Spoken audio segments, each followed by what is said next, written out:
Desejo saudar a todos na paz do Senhor. Quero ler o texto para conciliar o tema tão bem sugestivo. Na segunda carta de Paulo aos Coríntios, capítulo 1, versículos de 20 a 22. O texto diz: porque todas quantas promessas há em Deus são nele sim, e por ele o amém, para a glória de Deus por nós.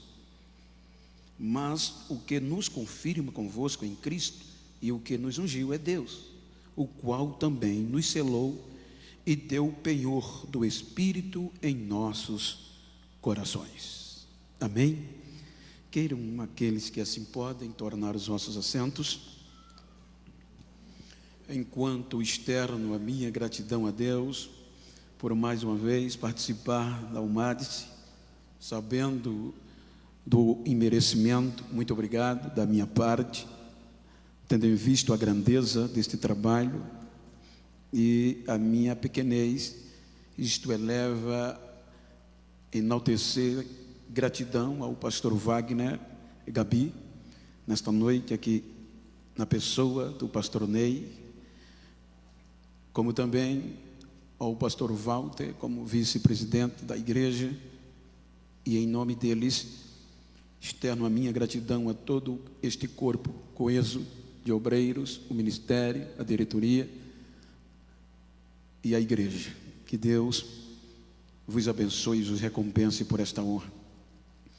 Quero agradecer a toda a diretoria da UMADICE, a pessoa do pastor Natanael, pastor Rogério, presbítero Jader, e em nome deles a toda a diretoria, a todos os componentes. Que Deus recompense os vossos feitos. Agradeço ao meu amigo Ulisses pela comunicação, contato na pessoa da diretoria, como também aos meus amigos, que Deus me deu o privilégio de revê-los, pastor João, Silas, a família.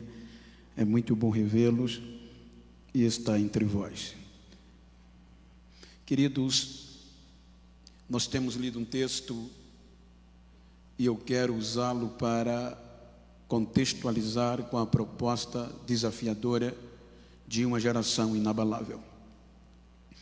Obviamente, quando nós lemos o texto, Paulo está estimulando a sua geração ameaçada por correntes filosóficas e forte da época. Isso implica-se dizer que era uma corrente que a Bíblia chama e a história mostra que vinha da filosofia de Zenão, como também do contexto de Epícuros, filósofos gregos que vieram antes de Cristo e defendiam a arte da vida. Quando nós analisamos a contemporaneidade de Paulo e Pedro, vejam a condição simultânea. Paulo, obviamente, vem de um mundo diferente do de Pedro, tendo em vista que, quando nós analisamos a história, deputada excelentíssima Mara, pastor Gessé, reverências, a gente vai perceber a diferença cultural, literária e intelectual. Homens que marcaram a história desta igreja, tendo em vista que a palavra inabalável para o nosso vocabulário, ela simplesmente é aquilo que não se pode abalar, porque está firme e profundamente enraizada. Então observem em que isto que eu quero tomar, nós podemos dizer com ousadia que fazemos parte de uma geração inabalável. Quando Pedro vai também escrever, Paulo escreve aos gentios de Corinto, e Pedro escreve com diferença 55, Paulo escreve a Coríntios de 55 a 57, a segunda carta depois de Cristo, e Pedro 62 a 64 depois de Cristo. E observem que quando nós analisamos o contexto, era difícil entender na ótica humana que isto pudesse acontecer pelo viés cultural e religioso. Os irmãos percebam que Pedro vai falar acerca de uma geração. Vós sois a geração eleita. Então não é à toa que Pedro vai abordar isto. Por quê? Porque antes de nós, Deus instituiu uma igreja que foi abalada e não resistiu. Quando nós analisamos o primeiro projeto de igreja para anunciar a palavra e as grandezas de Deus à terra, está no capítulo 12 do Gênesis, que chama-se Israel. Esta geração chamada Israel foi instituída por Deus e recebeu a lei para proclamar as grandezas de Deus, e diz o capítulo Êxodo 31, recebeu esta aliança em pedras, não no coração. Porém, quando nós analisamos o Evangelho segundo Mateus, capítulo 1, versículo 17, Mateus também faz questão de falar de um relacionamento geracional. Ele diz, de sorte que de Abraão até Davi foram 14 gerações que Deus insistiu, que Deus usou para estabelecer a sua glória. Quando nós observamos a geração de Abraão até Davi, então foi aonde Deus manifestou a sua glória. Esta geração gozou dos privilégios de Deus em ver visivelmente os milagres, o mar se abrir, e esta geração cantou depois do mar que o Senhor Deus é quem salva, é quem livra e é a sua bandeira. Esta geração continua, porém ela só subsiste até o capítulo 14 de Número. É ali que Deus percebe que esta geração no seu curso foi abalada pelas circunstâncias daquele tempo. Então o que é que Deus diz a Moisés? Que aquela geração que viu os seus milagres e que ele tirou do Egito de 20 anos para cima, não entraria no seu gozo, na terra prometida. Porém, Deus investe em uma nova geração. Quando nós observamos o livro de Deuteronômio, os irmãos vejam que no capítulo 8, Deus insiste, porque disse a Moisés que os de 20 anos para baixo que deixaram o Egito era quem ia continuar. Capítulo 8 de Deuteronômio, como a primeira recebeu também a lei, a aliança em tábuas de pedras, esta continuidade da primeira geração vai receber também a segunda chance, porque Deuteronômio etimologicamente é segunda lei, é segunda chance.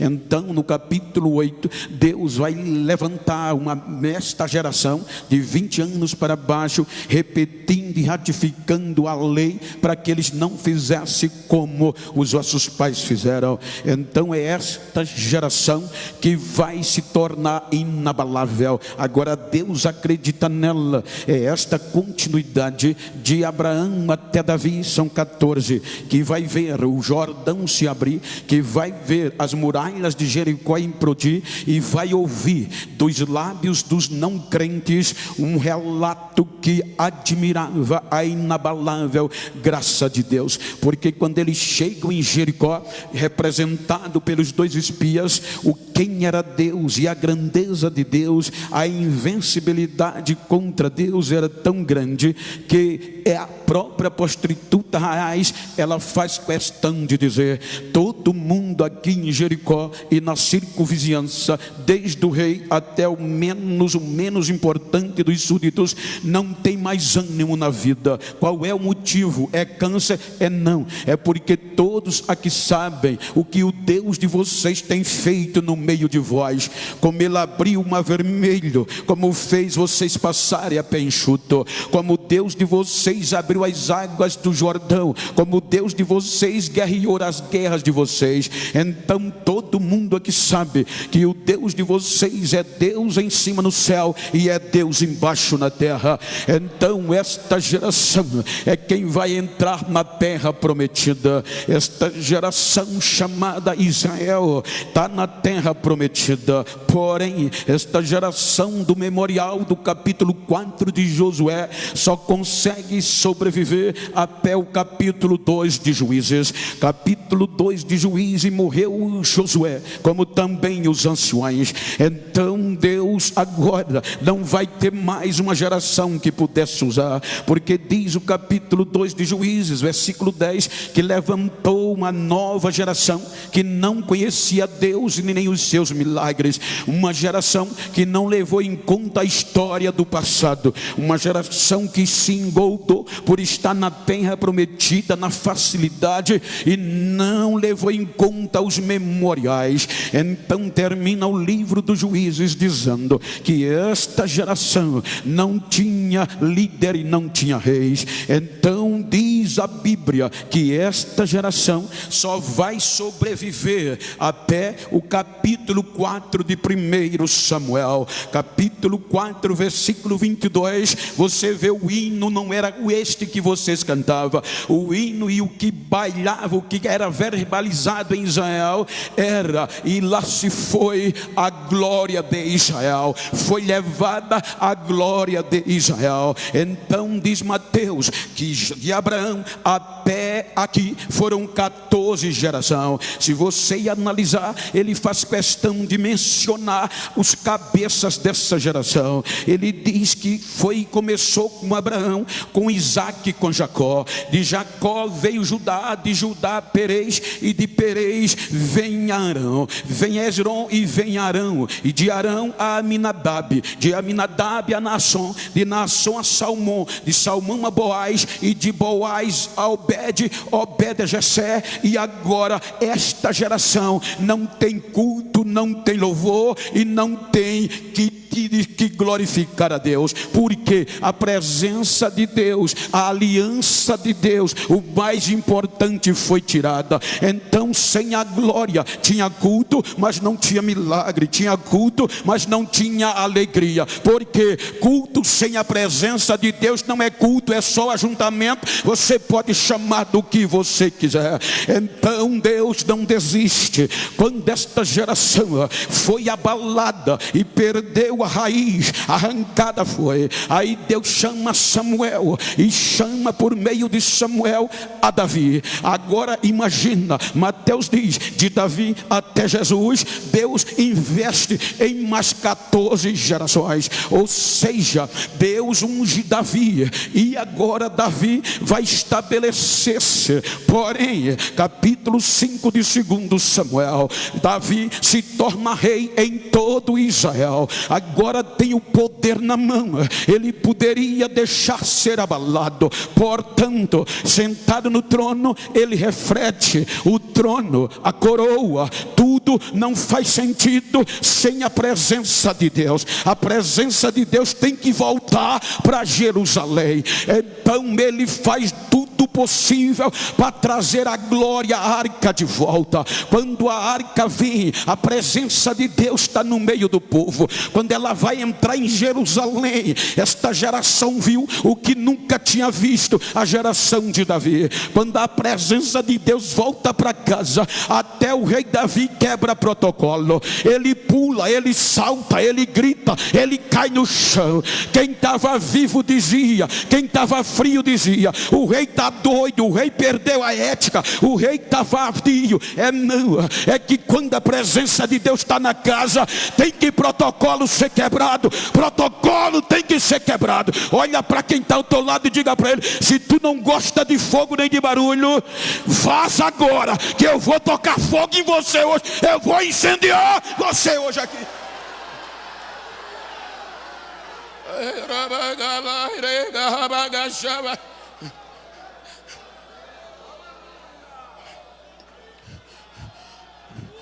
Aí Deus vai usar a geração de Davi. Mas a geração de Davi perde e é abalada.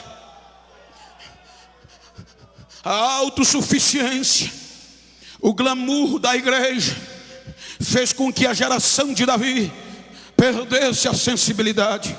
Quando você chega em Jeremias, capítulo 52, versículo 12 e 13, você vai ver que Nabuzaradã, em nome de Nabucodonosor, quebrou o templo e queimou, incendiou tudo em Jerusalém. Então a primeira geração, de Abraão a Davi, perdeu o melhor, a presença. A segunda geração, de Davi até o cativeiro, perdeu a presença. Aí Deus vai investir de novo. Diz Mateus, de Davi até o cativeiro, 14 geração. Do cativeiro até Jesus, mais 14 geração. Aí Deus, quando poderia desistir, vai buscar esta geração, a geração de Zorobabel, de Salatiel até Jesus. Então o que é que Deus faz? Vai buscá-los de Jerusalém, coloca de novo no meio das cinzas uma geração antiga e uma geração jovem que ia vislumbrar o futuro. Aí a Bíblia diz que Deus diz por meio de Ageu: quem de vocês aqui estão no meio das cinzas que viram a glória da primeira casa? Esta agora não vai nem se comparar, nem de longe, à primeira. Aí os velhos do passado começaram a chorar, como a gente chora hoje, lembrando às vezes dos tempos passados. Mas diz a Bíblia que a geração jovem, no meio do choro, cantava mais alto do que o choro, louvava mais alto do que o choro, e a glória de Deus desce. A glória de Deus desce. Aí Deus diz a Ageu: vai e esforça o meu povo. Digo, meu povo que tenha coragem, que se esforce e que trabalhe, que eu tenho uma aliança com ele e não vou tirar deles o meu espírito. E diga a eles que recomece, que a glória desta geração vai ser maior do que a que passou. A glória da primeira e da segunda casa vai ser maior do que a que passou. Aí Mateus diz que do cativeiro a Jesus, mais 14 gerações. E quando você termina Malaquias, o último capítulo, esta geração foi abalada e não resistiu. Aí vem o período intertestamentário, e agora o império grego macedônio vai minar esta geração. A história diz que agora os jovens, estimulados pela modernidade grega, começaram a perder a aptidão pelo sacerdócio e pelo louvor, e queriam se tornar famosos disputando os jogos gregos, olimpicamente falando. E para correrem, cortavam a circuncisão, que era a base da aliança de Deus com Abraão. As moças já se envergonhavam de se vestirem como hebreias, de se comportarem como hebreias. E o que ia valer agora era parecer com as gregas, porque as gregas tinham pós-modernidade, era aplaudida. Ser hebreia era vergonha, era retrógrado, era quadrada, era matuta. Foram perdendo, esta geração foi perdendo o desejo de servir a Deus. Para piorar, os romanos subjugam o grego macedônio, e agora o imperador de Roma vai mandar dentro da igreja, porque agora ele vai comandar. Quem coloca e quem tira sacerdócio não é mais Deus, é o governador de Roma. É por isso que você vai ver que antes de Jesus vir, era Anás, Caifás, que era sumos sacerdotes. Ou seja, diz Lucas que Quirino nomeou, representando Roma, Caifás. E aqui o caos se estabelece, porque esta geração que vai terminar do cativeiro, termina corrompida, termina com degradação moral, com degradação espiritual e com degradação social. Então perderam o desejo. Tinha culto, tinha sacerdote, mas não tinha nada de bom. E qual era o perigo? A formação da nova geração. Por quê?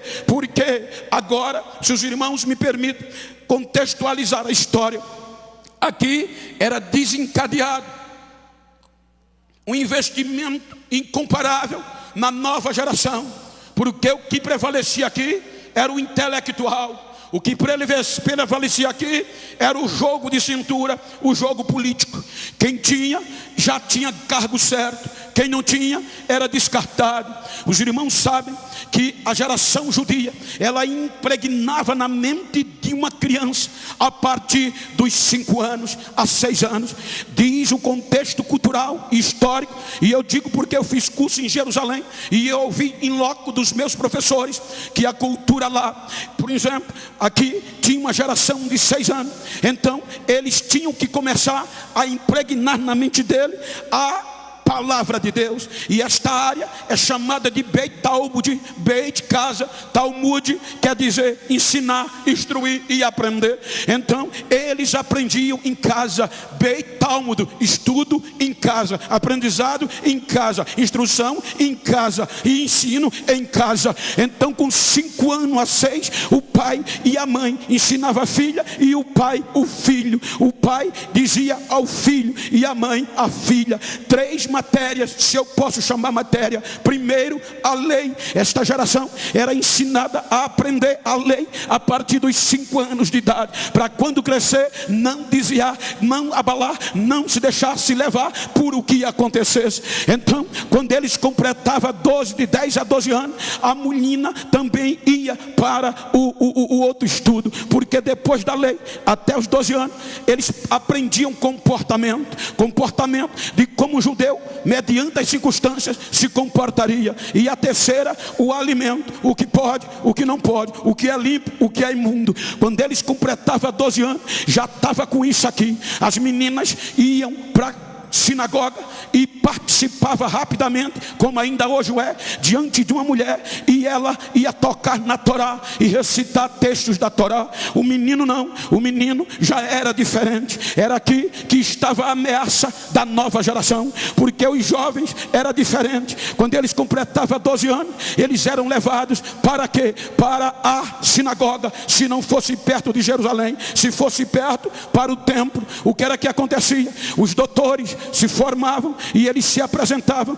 diante dos doutores, e as perguntas da sabatina era acerca da lei, do comportamento e dos alimentos. Conforme o poder potencial intelectual dele, eles eram aprovados. Mas havia uma ressalva: quem era da região do norte dificilmente passava na sabatina, tanto na sinagoga como em Jerusalém, porque havia rixa desde a divisão do reino. E quando eles voltaram unidos, quem era do norte foi para o norte, e o norte é fronteira com os pagãos cirofenícios. Aí os do sul, onde estava o poder religioso, político, educacional, dizia: dali do norte nunca vai sair ninguém importante, nunca vai sair um mestre que preste, nem um profeta, porque é mistura com os pagãos. Então por isso que agora os jovens chegavam em Jerusalém e na sinagoga, aí os mestres via: esse menino tem futuro, ele respondeu bem. Aí eles diziam: escolha entre esses mestres, qual deles você quer se tornar discípulo? Como eu era bom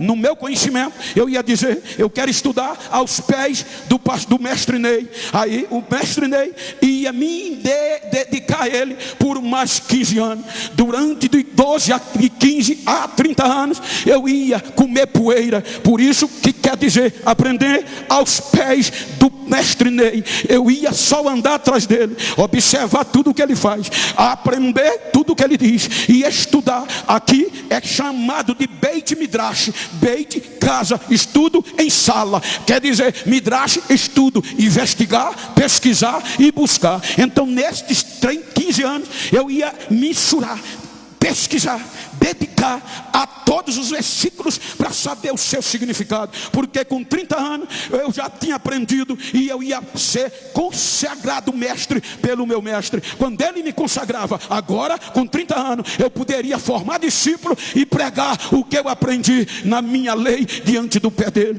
Porém, qual era o problema? É que havia uma degradação para esta geração. A corrupção tomava conta do contexto sacerdotal. Diz a história, com todo respeito, que os sacerdotes comiam propina, que os sacerdotes estavam enrolados, era dono das maiores e a maior potência da loja em Jerusalém. Os crentes traziam oferta, os judeus traziam oferta, eles não deixavam entrar. Chegava, botava soldado do templo na porta para eles espiar e investigar e olhar o animal, o pombo e a moeda. Tem defeito, não vai entrar, porque se não entra, vai comprar lá dentro, e para comprar lá lá dentro, quem ganhava? O sacerdote e os seus agregados. Então tudo era barrado. Por isso que quando Jesus vai entrar, ele arrebenta com tudo isso. Primeiro, quando ele vem, Deus não aguenta mais isso. Deus olha, porque tinha culto, tinha ritual, matava boi, queimava incenso, tinha jejum, mas não tinha mais a presença de Deus.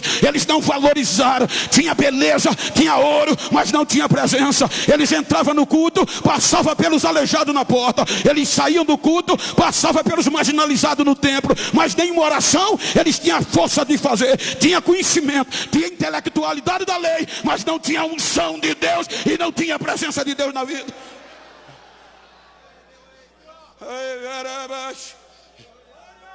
Aí Deus disse: não suporto mais.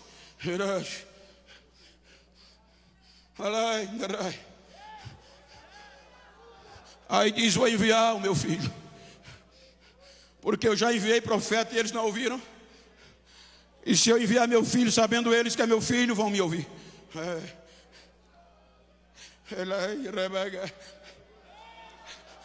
Aí Jesus vem para mudar isso. Não era para a gente estar. Por isso que eu disse o privilégio que a gente tem desse tema. Porque aqui havia uma placa no muro antes de entrar no pátio do templo. E sabe o que era que estava escrito? Gentil não pode entrar, nem no pátio. A gente não podia adorar. Tinha uma mureta com a escrita dizendo: se a gente entrasse, morria. Para os judeus, a gente não era gente. Isaías diz que até para Deus nós não era povo.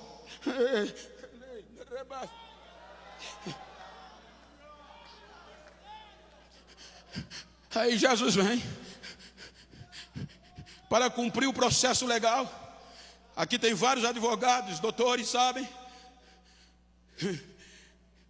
que para exercerem efetivamente o ofício da formação tem que ser diplomado, tem que ter certificado que concluiu. Se não tiver, é falsa ideologia. Aí Jesus vem e vai cumprir o processo para restaurar essa geração de Israel. Com 12 anos, ele vai ser sabatinado. Ele já estava com 12 anos, sabendo comportamento, alimentação e a lei. Quando chega diante dos mestres no templo central de Jerusalém, que os mestres fazem as perguntas a ele da lei, ele dá um show. A Bíblia diz que ele dava a interpretação e ensinava os doutores. Aí os doutores olhavam para o outro e diziam: menino, eu nunca vi isso. Que sabedoria danada é essa? De onde é esse menino? É do norte, é da Galileia. Se é da Galileia, não vem nada que preste. Descartaram Jesus, porque o jogo de cintura e a intelectualidade regional, cultural, era o que importava. Aí Jesus sai da história.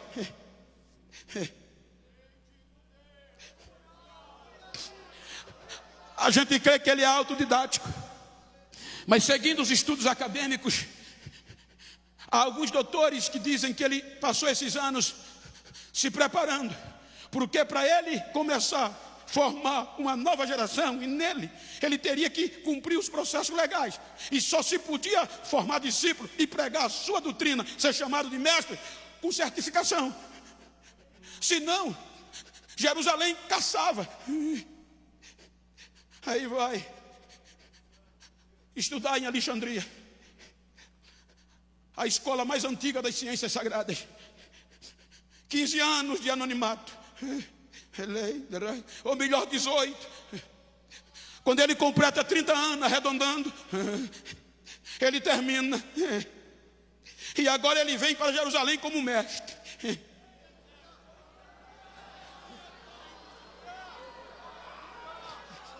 E como mestre, a lógica ideal era ir para Jerusalém, mostrar a formação. Se é de Alexandria, Jerusalém ficava pasmo, porque era a melhor escola de ciências sagradas, Alexandria. Quando ele chega em Jerusalém, que volta da Galileia, de Alexandria, seguindo esta ordem, para não desfazer a Bíblia, não está escrito. Isso é contexto cultural, contexto que a gente aprende dentre as linhas. Então ele volta. Ele poderia ir para Jerusalém, Ele poderia usar como base, como os outros, a sua formação. Ele poderia agora, pelo certificado, formar discípulo. Ele podia agora, como mestre, divulgar o que aprendeu, a sua lei, conforme ele era mestre. Mas a Bíblia diz que ele não vai para Jerusalém. Ele vai para as margens do Jordão. E quando ele chega no Jordão, estava acontecendo o batismo. E quando João Batista vê, não aguenta, e diz: eis o Cordeiro de Deus.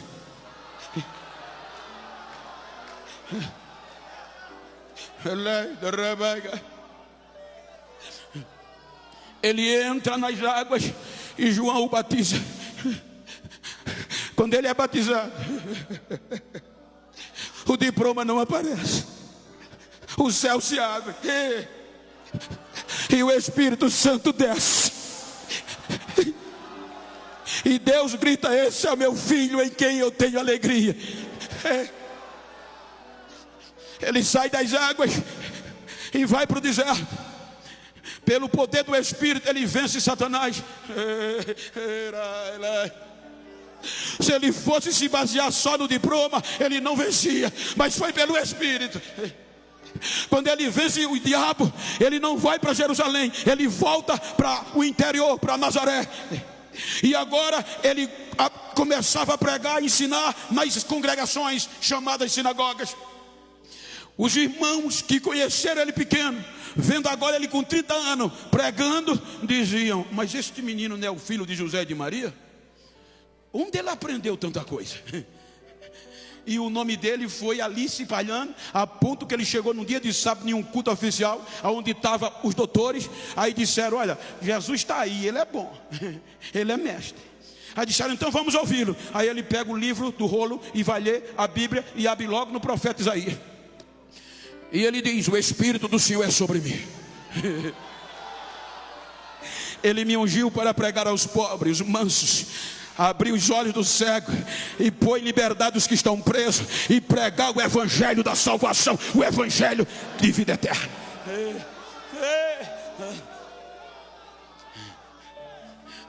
Mas Israel rejeitou. A geração de Abraão a Davi perdeu a presença, foi abalada. A geração de Davi ao cativeiro foi desarraigada e arrancada. E a geração do cativeiro a Jesus não valorizou e foi abalada. E quando ele foi rejeitado, era para Deus desistir. Porque Paulo aos Romanos diz: os ramos da oliveira se quebraram. Aí Paulo, Romanos 11:25, ele dizendo aos romanos, diz: Deus, por causa disso, endureceu o coração dos judeus de Israel para vocês entrarem. Aí Deus olha para os gentios.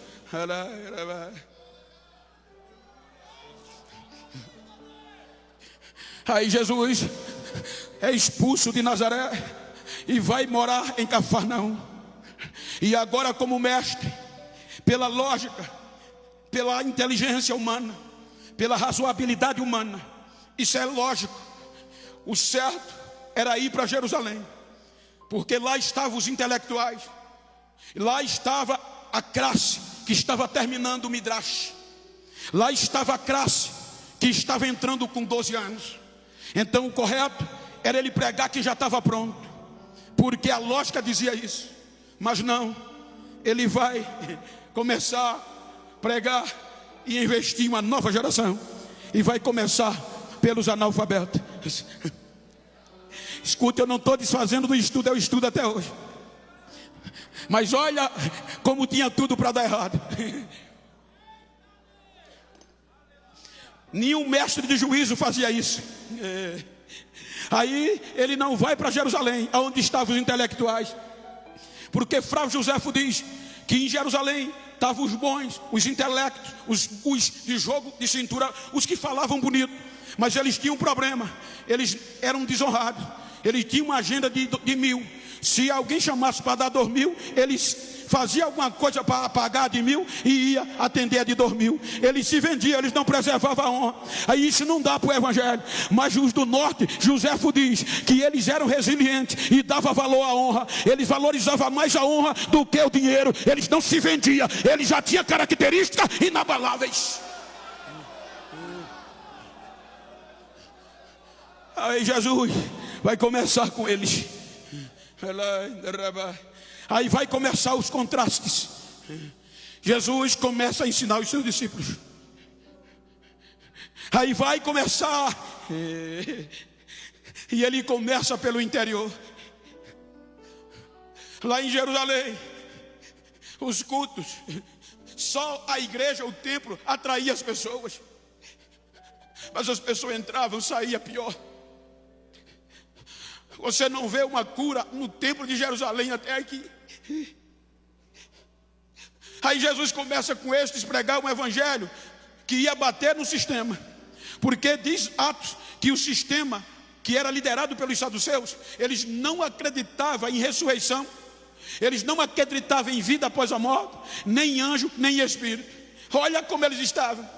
Aí agora vem Jesus e vai começar a pregar o evangelho cheio do Espírito, falando em anjo e que tem vida após a morte por meio dele. Aí Jesus começa a pregar e o poder não era só nas palavras. A Bíblia diz que ele começa a pregar sem glamour, sem sacrifício de bode, sem sacrifício do cordeiro, sem sacrifício de animal.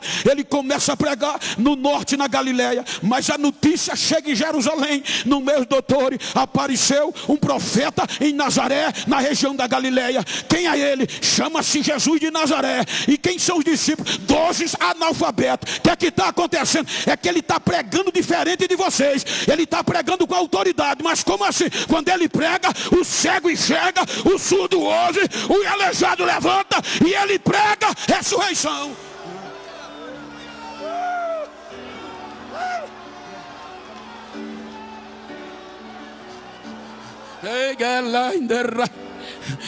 Aí os doutores da lei, os diretores disseram: não, vamos pará-lo. Primeira coisa, ele não tem autonomia de ser mestre, então ele não pode formar discípulo. Aí diz a Bíblia, só Mateus 22 fala de 3 possibilidades improváveis. Eles mandavam os peritos, os doutores, só quem entendia da lei. Então iam a Jesus e viam que ele era mestre. Vamos enganar ele, vamos colocar uma pergunta difícil da lei. Se ele é bom, se ele é mestre, ele sabe. Aí diziam: Jesus, o que é que tu dizes? É lícito pagar tributo a César? Aí Jesus diz: ó, hipócrita, por que vocês me provam? Me empresta a moeda. De quem é essa esfinge? É de César. Então, dá a César o que é de César e a Deus o que é de Deus. Eles baixavam a cabeça e diziam: ele é mestre. Por mais de 40 vezes no Novo Testamento, ele é chamado de mestre pelos peritos, pelos doutores, até Nicodemo. Veja que Nicodemo, quando chega, vai com medo, mas diz: Rabi, sabemos que tu és mestre vindo de Deus. Ele não disse que tu és vindo de Deus primeiro, ele teve que baixar a Cristo e dizer: eu sabemos, plural, que tu és mestre. E se tu és mestre, pode continuar.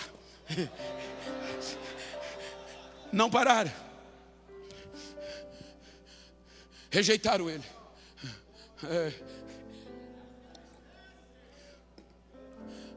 Mas ele estava formando uma geração.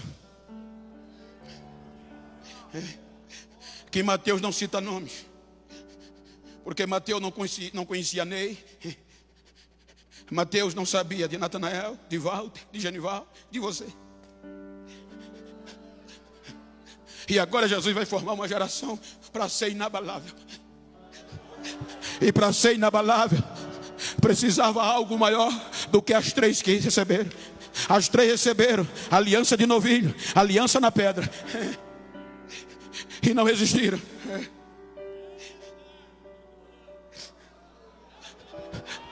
Aí disseram: temos que pará-lo, porque senão ele vai ganhar todo mundo para Jesus, para ele. E só tem um jeito: matá-lo. Porque matando ele, vamos usar os métodos de Roma. Porque a cruz Roma aderiu para punir os revoltosos vencidos e os escravos fugitivos. E a cruz dizia: se matar o líder, quem continuar falando o que ele falar e o que ele ensinou, vai morrer do mesmo jeito. E quem queria morrer de cruz? Então disseram: se a gente abalar e desarraigar ele, acabou essa geração. Aí o capítulo 13 de João diz que Jesus, sabendo que estava chegando a sua hora, ele reuniu a nova geração e diz: eu vou para o meu Pai. Ele vai ensiná-los a ser humildes, a vencer as dificuldades. Quando ele diz: para onde eu vou, vocês não podem ir agora. Aí eles não entenderam, porque olha como era difícil, com base nos estudos do Bet Talmud e do Bet Midrash, como era difícil mudar o coração e o que o judeu aprendia. Porque a própria mensagem e os milagres de Jesus não foram suficientes para mostrar aos discípulos que Jesus estava falando de uma vida posterior a essa. Aí quando termina o capítulo 13, os discípulos não entendem. A reunião vira uma bagunça, no bom sentido. Eles começam a questionar. Aí Jesus usa o capítulo 14, que era o que eles entendiam, porque é cultura. O capítulo 14 mostra uma forma cultural. E eles aprendiam isso, eles sabiam isso. Por quê? Porque na cultura, por exemplo, eu sou um judeu, Genival, pastor Walter é outro judeu. Eu tenho um filho e ele tem uma filha. E na cultura, eu tenho amizade com ele. No caso aqui, Deus com Israel. Aí eu digo a ele: Walter, eu quero me aliançar com você por meio do matrimônio. Eu tenho um filho, eu moro longe, mas você quer dedicar a sua filha e entregá-la pura ao meu filho para nos unirmos em laços matrimoniais? Ele diz sim. Aí eu moro longe dele. Eu digo porque estudei e conheço pessoas da cultura. Tem amigos meus que só conheceu a esposa no dia que foi levar o dote e no dia do matrimônio. Porque o pai é quem acerta a família. Aí eu chegava em casa, falava para o meu filho: eu vou enviar você para casa tal. Arrumei uma esposa para você. E eu quero que você vá oficializar, pagar o dote e fazer a promessa a ela. Aí eu enviava meu filho. Só que o meu filho vinha com as moedas ou a prata de ouro e um suco de vinho, de uva. A prata e o ouro era para pagar o dote. Aí eu chegava na casa do pastor Walter, como filho, mandava o meu filho chegava. Aí ele recebia, chamava a moça e dizia: filha, este rapaz é filho de fulano e ele veio aqui para pagar o dote. Olhe para ele, você quer aceitar como seu futuro esposo? A moça dizia sim. Aí o rapaz pegava a prata ou o ouro e dava ao pai, oficializando o dote. Aí pegava o vinho e dava à moça. E enquanto a moça ia tomando o vinho, o noivo agora declarava um romance de compromisso. Aí ele começava a dizer: eu vou voltar para o meu pai, mas não fique triste e nem deixe o seu coração desanimar. Na casa do meu pai tem muitos aposentos. Se não fosse eu lhe diria, mas eu vou preparar lugar, e quando estiver pronto eu vou voltar outra vez e levarei você para mim mesmo. Para onde eu estiver, você esteja também.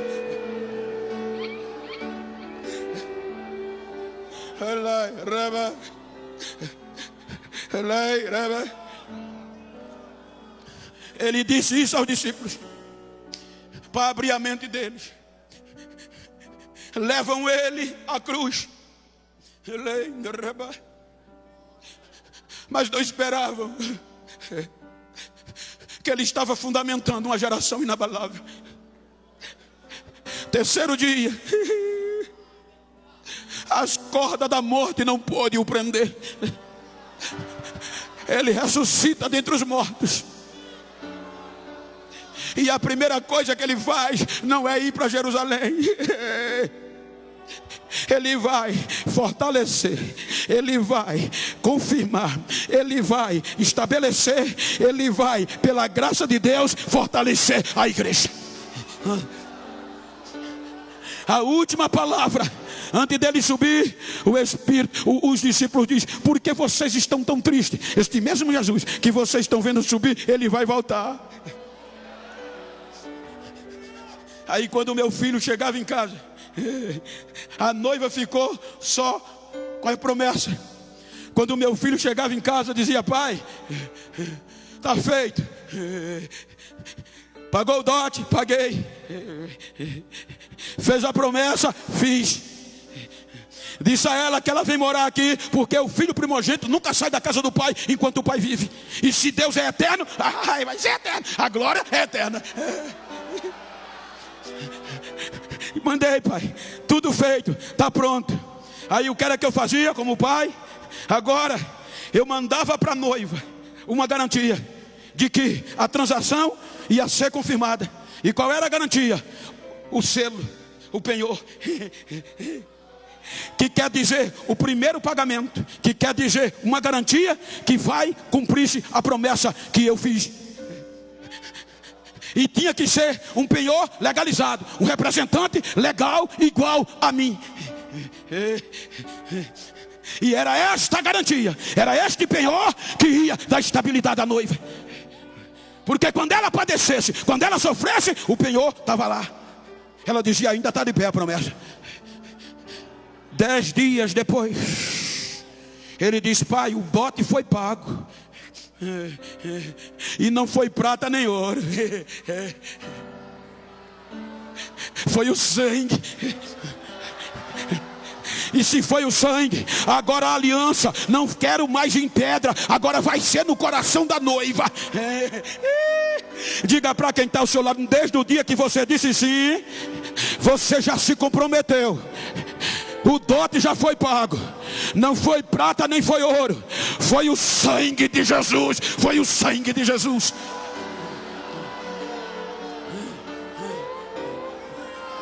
Pode mandar o representante legal, pai. Eu disse a eles que o Senhor ia mandar. E agora é para ficar para sempre até o dia da redenção. Aí papai diz: é agora. Aí Lucas diz em Atos que estava a igreja, cerca de 120 crentes, com medo da represália, em um mesmo lugar. De repente vem do céu um barulho veemente, como de um vento poderoso, e encheu toda a casa. E foram vistas língua repartida como de fogo. E todos foram cheios do Espírito Santo.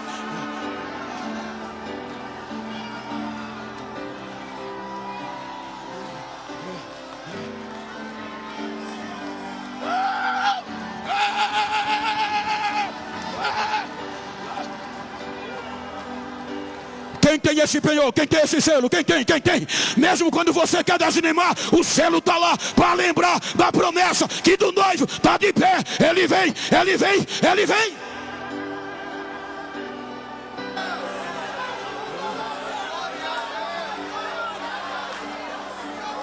E olha que coisa linda.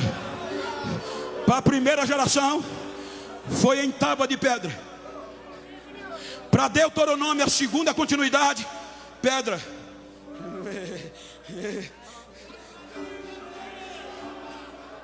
As 3 gerações, aliança, a lei em tábua de pedra, foram abaladas e arrancadas. Aí Paulo diz a carta aos 1 Coríntios, capítulo 6, versículos 19 e 20: não sabeis vós que o Espírito de Deus habita em vocês, e o vosso corpo é templo e morada do Espírito Santo, e que o vosso corpo não são de vós mesmos? Então glorificai a Deus no vosso corpo e no vosso espírito, porque vocês custaram caro.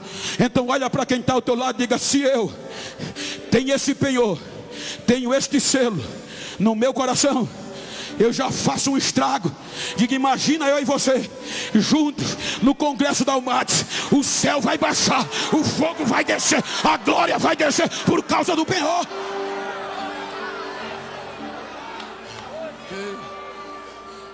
Aí os poderes religiosos, compostos das maiores autoridades, se uniram com o Supremo Tribunal do Judaísmo, o Sinédrio, e disseram: vamos abalar, vamos arrancá-la. Bateram pesado, prenderam, açoitaram, mas eles se tornaram inabaláveis. O que é que a gente faz? Se você ler Atos 4:13, olha o que é que os analfabetos fazem. Chamaram Pedro e João à Suprema Corte, e quando Pedro e João abriu a boca, disse Lucas no texto, que vendo a autoridade, a ousadia de Pedro e João, e tendo conhecimento que eles eram iletrados, e letrado no original quer dizer sem conhecimento literário, no português é sinônimo de analfabeto, sabendo que eles não tinham letra e falavam daquele jeito, ficaram admirados e disseram: isso é discípulo de Jesus, não tem outro jeito. A gente não vai poder abalar. Se é de Jesus, está garantido. Não conseguiram. Aí reuniu o grupo acadêmico. Eles são ignorantes. Para parar um analfabeto e arrancar da mente dele o que ele pensa, coloca um doutor na frente dele, um filósofo. Com 2 dias, se não for o penhor, ele não acredita mais em nada. Aí quem estava terminando o Midrash? Doutor Saulo. Pronto, bom, intelectual. Gamaliel, comeu poeira aos pés de Gamaliel, o mais importante mestre da lei de Moisés. E disse: ele vai arrancar. E ele entra arrancando. Não deu muitos dias, ele já estava com a cara na poeira. Aleluia. E só tendo o direito de dizer: quem tu és? Eu sou Jesus, mestre dos mestres, a quem você persegue.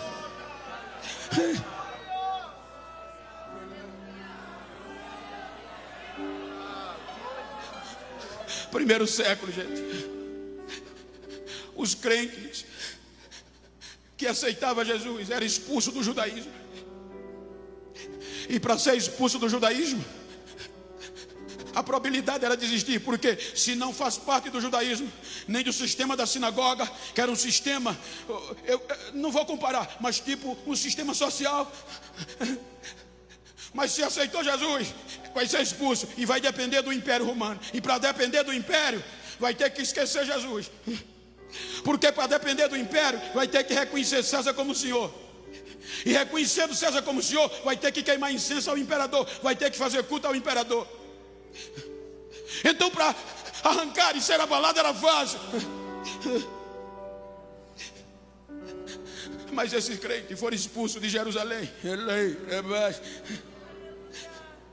e se espalharam por Roma e outras regiões da Ásia. E a expectativa é: eles vão desistir, porque o imperador agora é o poder político.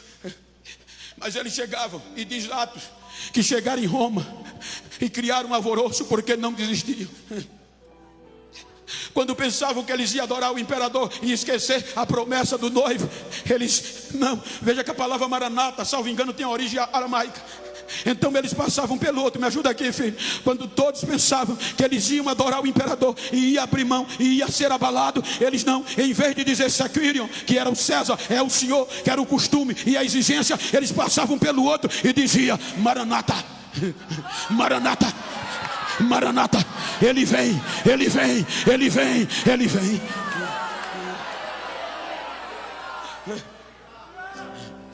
Eu tive o prazer de pregar em Milano e fui em Roma também.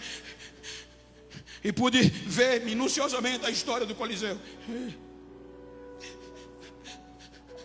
Muitos jovens, por causa desta promessa, foram expostos a espetáculos, jogados aos leões.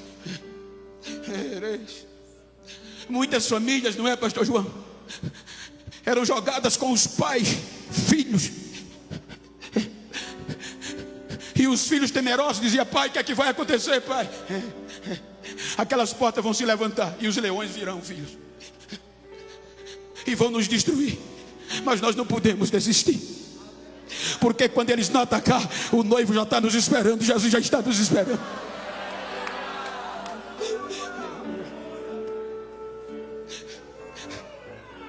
Aí Paulo prega o evangelho da ressurreição, de arrebatamento, a região da Macedônia, composta da região grega, composta da Macedônia e de Acaia. Em Acaia ele prega a igreja de Corinto, a ressurreição. E depois de 3 anos há uma confusão. Aí ele escreve a primeira carta, estimulando os irmãos a não desistirem, porque a filosofia grega de Zenão e de Epícuros entrou na igreja, e os mestres diziam: vocês estão dando ouvido, Paulo está louco, porque o evangelho que ele prega é loucura. Por isso que 1 Coríntios 1:23 diz: o evangelho de Cristo é loucura, é escândalo para os judeus e loucura pelos gregos. Porque os gregos, filosoficamente, historicamente, eles buscam a felicidade, ou buscavam no que é palpável. Então ele dizia: depois da vida não existe nada mais, então eu tenho que viver a minha felicidade no que eu tenho aqui. Aí o evangelho de Paulo diz que se eu esperar em Deus só nessa vida, eu sou o mais miserável de todos os homens. O evangelho de Paulo para os gregos era loucura, não entrava, e não entra mesmo não na mente humana, se não for o penhor. Aí diziam: ele é louco, vocês estão acreditando. E aí os irmãos de Corinto vai desistindo. Aí Paulo escreve e termina a primeira carta dizendo: irmão, quem morreu, morreu. Não quero que vocês ignorem isso, mas escuta o que eu vou dizer a vocês. Ei, nem todos nós dormiremos, porque ao som da última trombeta, quem morreu em Cristo ressuscitará primeiro, e depois nós que estivermos vivos seremos transformados num abrir e fechar de olhos. Subiremos, nos encontraremos com Ele nas nuvens, e de lá subiremos com o Senhor e estaremos para sempre com Ele.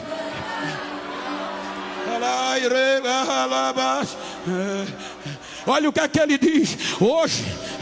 Se você quer ter agenda na ótica humana, pregue autoajuda.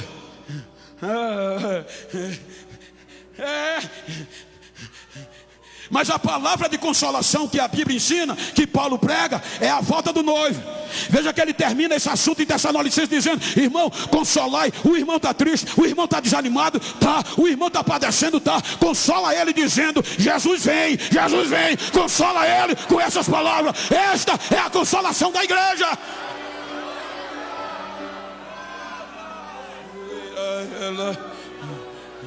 A primeira carta causa um impacto.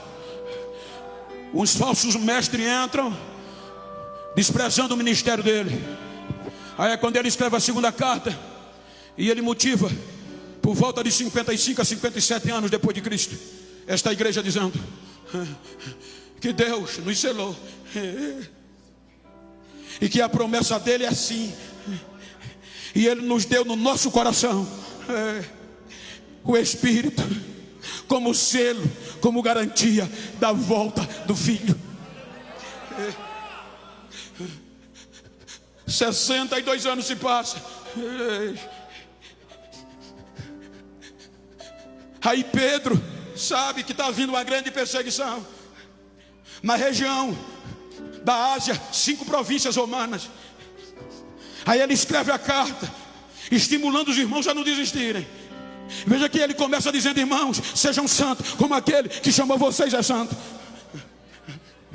Não desistam, porque vocês não foram resgatados com coisas corruptíveis, como prata e ouro, conforme a tradição dos vossos pais, mas vocês foram arrebatados, foram transformados pelo precioso e imaculado sangue de Jesus. Aí no capítulo 2 ele diz: vocês... Veja que ele volta ao contexto geracional. Vocês são uma geração eleita.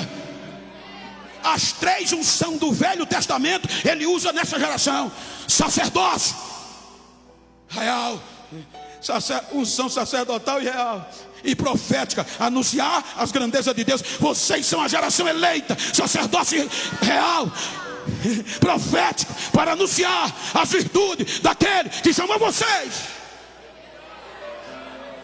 E o que era que estava por vir? Nero. Vou parar, vou abalar. Eles desistem. Vai queimar crente. Mas Pedro já tinha preparado: vocês vão padecer um pouco. Mas o Deus de toda graça, que nos chamou em Cristo Jesus, Ele mesmo fortalecerá vocês. Ele mesmo vai manter vocês inabaláveis. Ele mesmo vai dar graça para vocês não desistir. Não desistam. A história diz que Nero queimou muitos crentes, mas não abalou a igreja.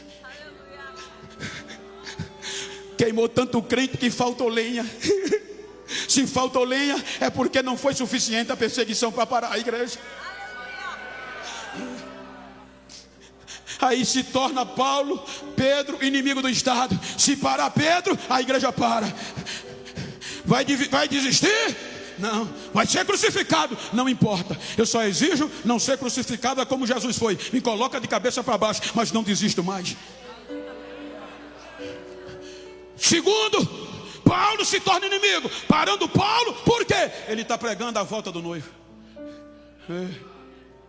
Aí Paulo vai ser decapitado, mas antes ele escreve a nova geração. Estou sendo oferecido, mas combati um bom combate. Acabei a carreira e guardei a fé. Agora o que me aguarda é a coroa da justiça, a qual o justo juiz vai me dar naquele dia, não só a mim, mas a todos que amarem a volta do Senhor.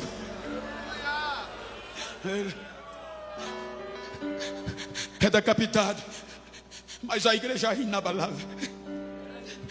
92 antes de Cristo, depois de Cristo. Aí aparece o velhinho, quando ninguém esperava mais.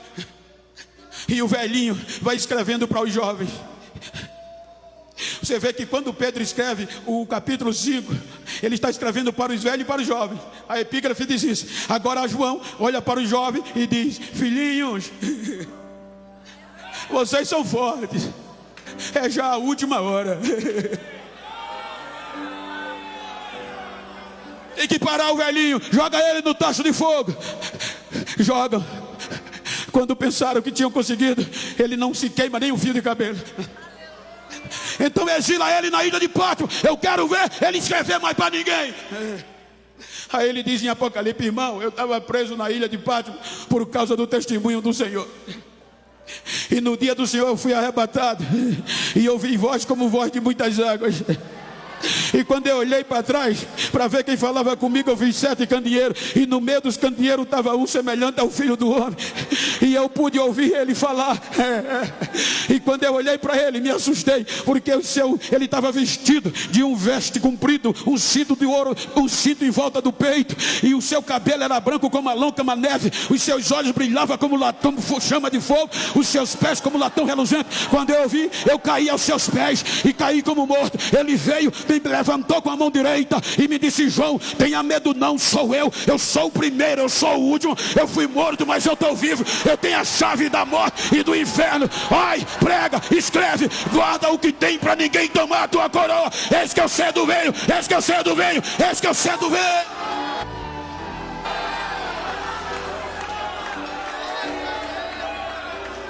Ele pegou o doutor e pegou o analfabeto.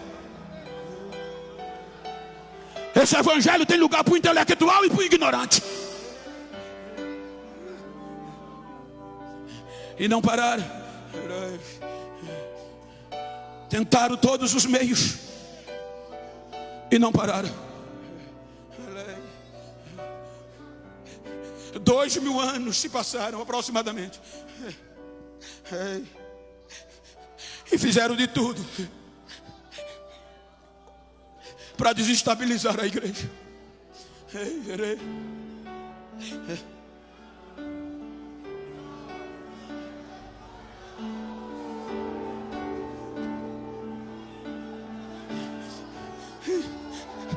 Mas não conseguiram.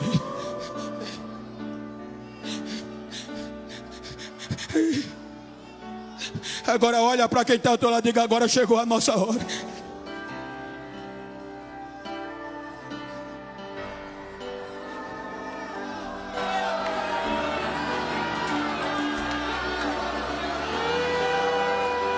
Nós estamos sendo bombardeados por alguns céticos midiáticos.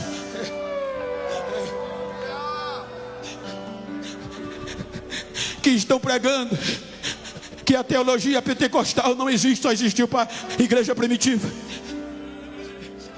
Alguns céticos midiáticos que estão invadindo as nossas casas, os nossos celulares, os nossos iPads, querendo tirar essa esperança de nós. E muitos deles me ligam dizendo: Bento, para de pregar a Bíblia, para de pregar arrebatamento, que isso não existe. Tu vai ficar para trás, porque a nova geração não quer ouvir mais isso mesmo. Você tem que trazer coach, autoajuda. E eu digo a eles: continuem pregando o que vocês querem, mas enquanto eu respirar, eu vou pregar Bíblia e arrebatamento e Pentecostes. Porque ainda tem uma geração inabalável. Ainda tem uma geração inabalável. Deixa eu ver se tem parte dela aqui. Ainda tem uma geração que acredita. Ainda tem uma geração que não se curva. Ainda tem uma geração que não se rende.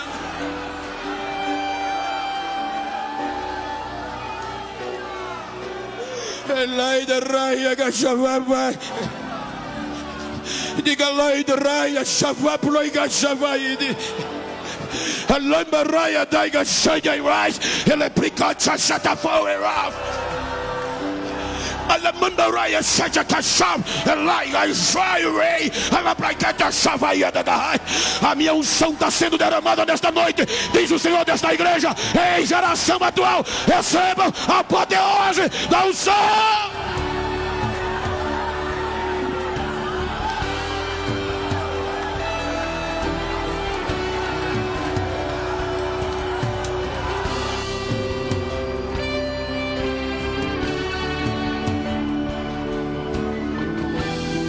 O penhor nos garante.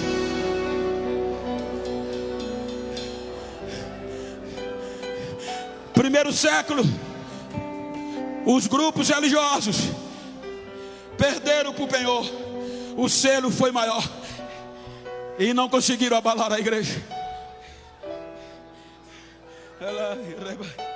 Primeiro século, o Supremo Tribunal Judicial do judaísmo perdeu para o selo, não conseguiu abalar a igreja.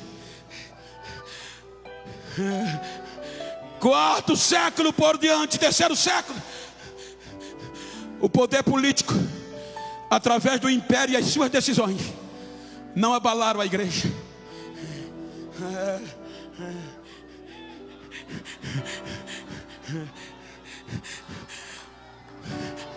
O Coliseu Romano não conseguiu abalar a igreja.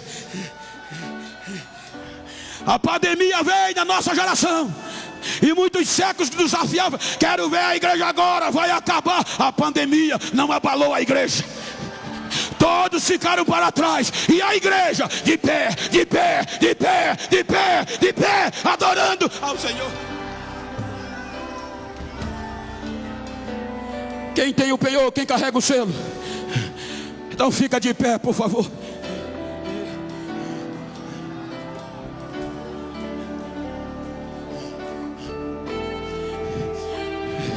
Vamos renovar os votos. Se você pode, se você quiser, se você puder, vamos renovar os votos. Se você está perto de uma pessoa do mesmo sexo, vira para ela aí, me ajuda aqui, meu amigo Ney. Vira para ele assim: pastor, olha para ele, olha para mim não. Se for íntimo do mesmo sexo, olhando para ele, diga: eu não quero nem saber como você começou ao mate, quero saber como vai terminar. Diga: vou terminar do mesmo jeito, inabalável. Diga: a trombeta pode tocar hoje, e se ela toca hoje, eu vou subir pertinho de você, só para tirar onda. Diga para ele: mas se ela não toca hoje, eu quero marcar um encontro com você. Lembra daquela rua de ouro do Apocalipse? Pertinho do muro de jaspe? Eu quero te ver lá. Diga a ele. Diga: se eu for primeiro, eu vou te esperar. Mas se tu for primeiro, me espera. Porque vai feder o negócio aqui, mas eu vou permanecer inabalável. Diga a ele: me faz um favor. Se tu encontrar alguém a partir de hoje que pensava que eu ia desistir, dá um recado a ele: vai ter que me engolir, que eu vou continuar inabalável, inabalável. Abraça ele.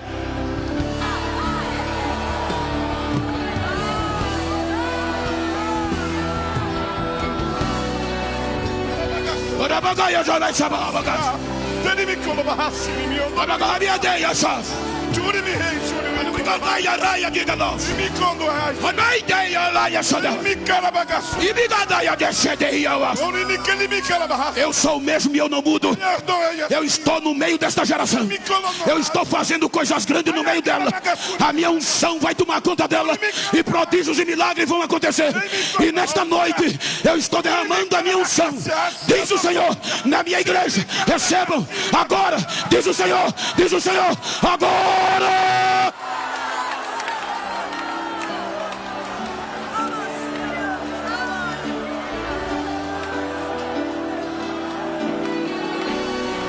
Quem tem o selo, coloca a tua mão direita para o alto aí. Na palma direita da tua mão, eu ministro a unção que está sobre a minha vida. Uma pedra que queima dentro de mim e que não se apaga. Recebe como sinal, coloca no ombro de quem está ao teu lado e diga a ele: receba a unção, receba renovo. Ó inabalável, receba a unção, receba renovo. Seja batizado agora, fale em línguas estranhas agora. Vai, incendeia ele, incendeia ela, incendeia ele, incendeia ela.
Pressionados, mas não desanimados, perplexos, mas não desesperados.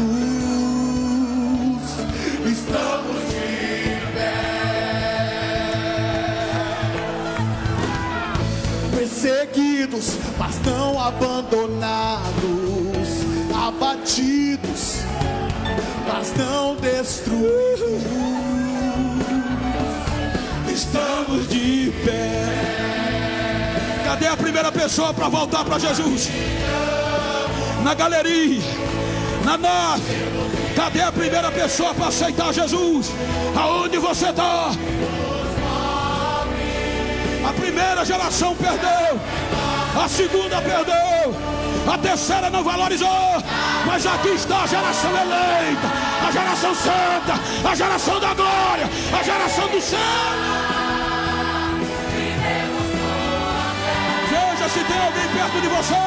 Traga ele, traga ela. Perseguidos, mas não abandonados, abatidos, mas não destruídos. Estamos de pé, não caminhamos pelo que vemos, o que nos move é o que nós temos. Nação Santa, somos a igreja, vivemos por fé, estamos de pé. A perseguição não parou a igreja, o Coliseu não parou a igreja, os leões não pararam a igreja do Senhor. O inferno não pode prevalecer. Vamos avançar, não vamos parar de crescer. Ninguém pode parar a igreja do Senhor.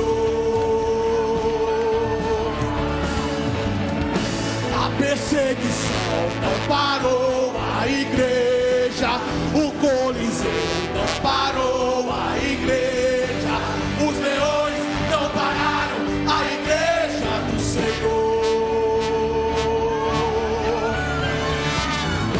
O inferno não pode prevalecer, vamos avançar, não vamos parar de crescer. Ninguém pode parar a igreja do Senhor. Não caminhamos pelo que vemos, o que nos move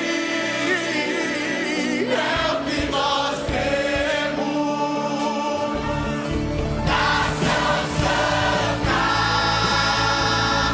somos a igreja, vivemos por fé,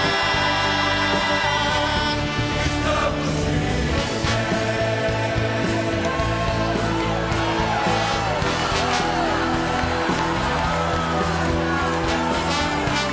glória a Deus. Pela maçã glória a Deus.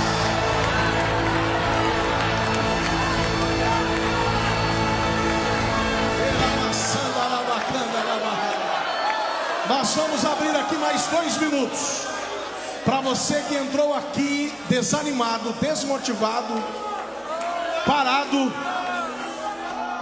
É a noite oportuna para você voltar a ser igreja. É a noite oportuna para você voltar para o redil. É a noite oportuna para você voltar a ser inabalável. Nós vamos esperar você, porque você é muito precioso para esse exército. Você é muito preciosa para este batalhão espiritual. Aonde está alguém que está afastado dos caminhos do Senhor e deseja retornar aos braços do Senhor, nós esperamos você aqui. Alamacandarabahas. Nem que seja uma só pessoa, nós queremos orar por você. Essa igreja ama você, essa igreja está aqui para abençoar a sua vida.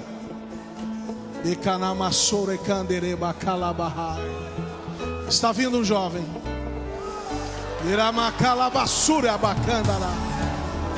Venha.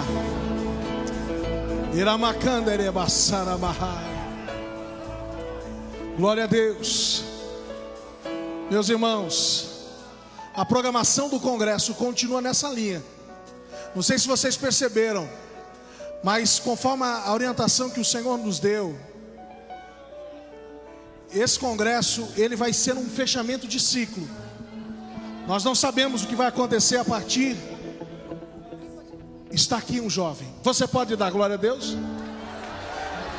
Pastor André, venha, traz ele aqui. Nós vamos orar por ele já.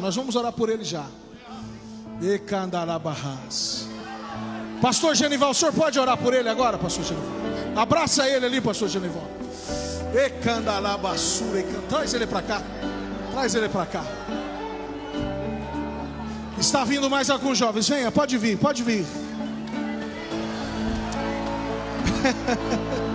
Pode ficar aqui. Mais 2 jovens. 2 jovens, por gentileza. Mais uma jovem. 3. Glória a Deus.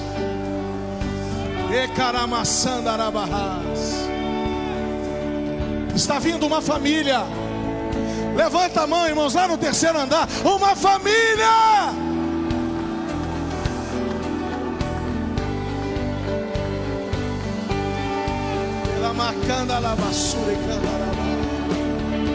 Irmãos, nós precisamos terminar por causa do horário.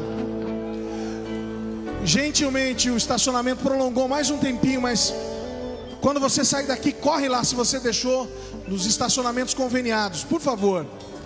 Tá bom? Irmãos, é nessa dimensão, todos os dias. Amanhã, quarta-feira, em 5 congregações, 5 regionais. Quinta-feira, 5 regionais. Na sexta-feira, nós voltamos aqui para o templo.